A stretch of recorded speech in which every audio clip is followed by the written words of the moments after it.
You know, every Friday, the team at Local Waste also provides us with an opportunity to blow off a little steam. Emails submitted to talk@ryanjesperson.com. It's a little something we like to call Trash Talk.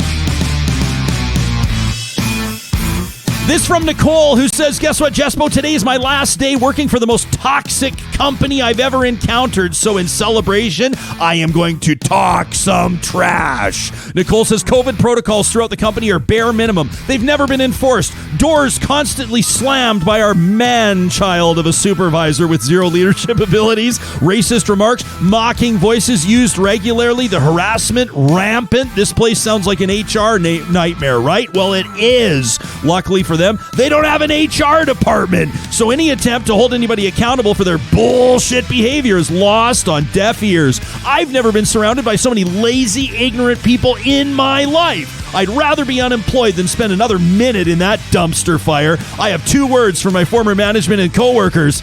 Not the 2 you're thinking.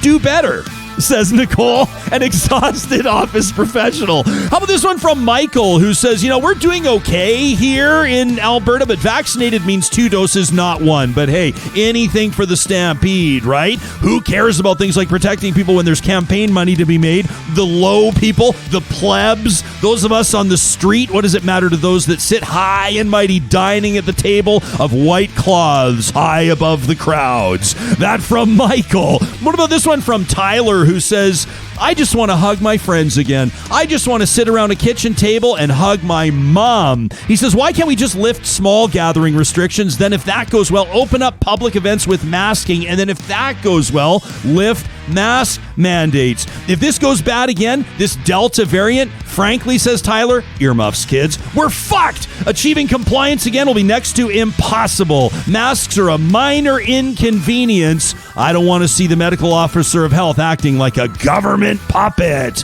How about this one from Greg, who says, I just watched video of Conservative leader Aaron O'Toole condemning people canceling Canada Day celebrations. He says, even though I did have some idea about the treatment of Indigenous children in residential schools, even with recent events, I will not be celebrating Canada Day this year. It has nothing to do with cancel culture. It's an acknowledgement I cannot celebrate a country that for over 100 years participated in the mistreatment and genocide of Indigenous people. The real cancel culture is when a government removes kids from their familial home, cuts their hair, changes their clothes, and brainwashes the culture right out of them. I'm disgusted that Mr. O'Toole decided that people like me are the problem. I'm disgusted conservatives did nothing to stop the genocide. I'm disgusted liberals did nothing to stop the genocide. I would like to see leadership in this time. That from Greg.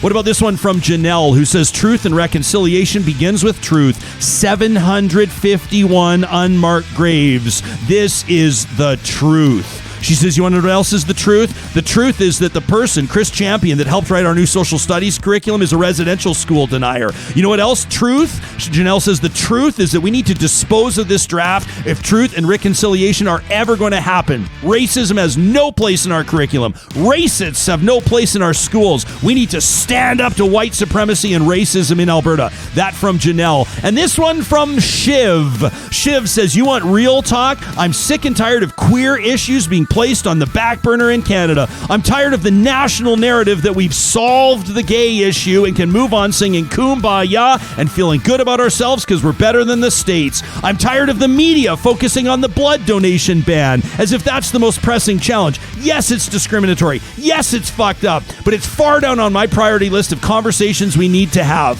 Police reported hate crimes motivated by sexual orientation in Canada have increased 47% in the last 6 years. And let's talk about suicide rates among young gay youth. He says the real talk is I'm sick of everybody treating this issue like something we've already won, and now we're just putting the ice on the cake.